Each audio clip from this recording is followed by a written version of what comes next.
Riza Hawkeye, known for her shooting, saved many lives in the war. In doing so, she ended many lives too. It was a soldier's duty to follow orders, and she had done so, earning herself respect on the battlefield. This respect meant nothing to her though. In her eyes, she was a murderer. The sun was setting, casting an orange glow over the tents of the dusty campsite in Ishbal. A lone cloaked figure sat beside the fire, watching it through brown eyes until the sun sank below the horizon and the world was shrouded in darkness. Her face, lit only by a campfire that burned before her. For soldiers to find relief at the bottom of the bottle wasn't uncommon. All of them craved the same thing, to be able to forget the horrors they'd faced, and alcohol provided that relief. She lifted the bottle to her lips and took a large mouthful, grimacing as the taste hit her. The fire illuminated the bottle, half empty, amber liquid inside. Hawkeye? The flame alchemist stepped into view. Slowly, he approached her, crouching down before her. Hawkeye, look at me. She met his gaze through unfocused eyes, and she nodded at him in acknowledgement. Let me take that. No need for this. He murmured, prying the bottle from her grasp and setting it aside. He took note of the drink. Whiskey. She drank a lot of it. She certainly wasn't sober.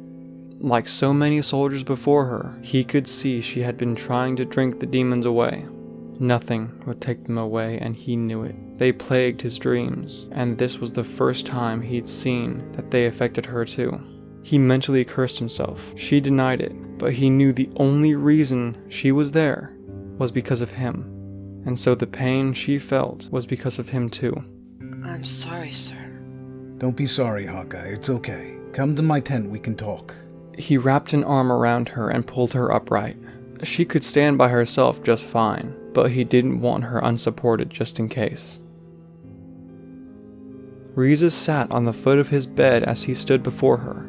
Hawkeye, don't try finding comfort in the bottle again. It won't work. I need to know you can keep yourself safe and that you are looking after yourself. She looked up at him. His eyes were the same as they'd always been, dark and betraying no emotion. But the unmistakable fire still burned inside them despite all he'd seen. The man that stood before her was far from broken. The war had damaged him, but he was still a man of ambition, and she could see that. I'm sorry, sir. What was there to say? There was no point in apologizing when she was already drunk. No, don't apologize. Promise me this won't happen again. Please. He was scared of losing her, of losing the one thing his sanity clung to. He felt responsible for her state, and she realized it. Anything that happened to her would be his burden to bear. It won't happen again. Thank you. Get some sleep, Hawkeye. She nodded and turned away, slipping off her shirt and revealing the tattoo. He stood and stared for a moment, cringing at the destruction the tattoo had made him capable of.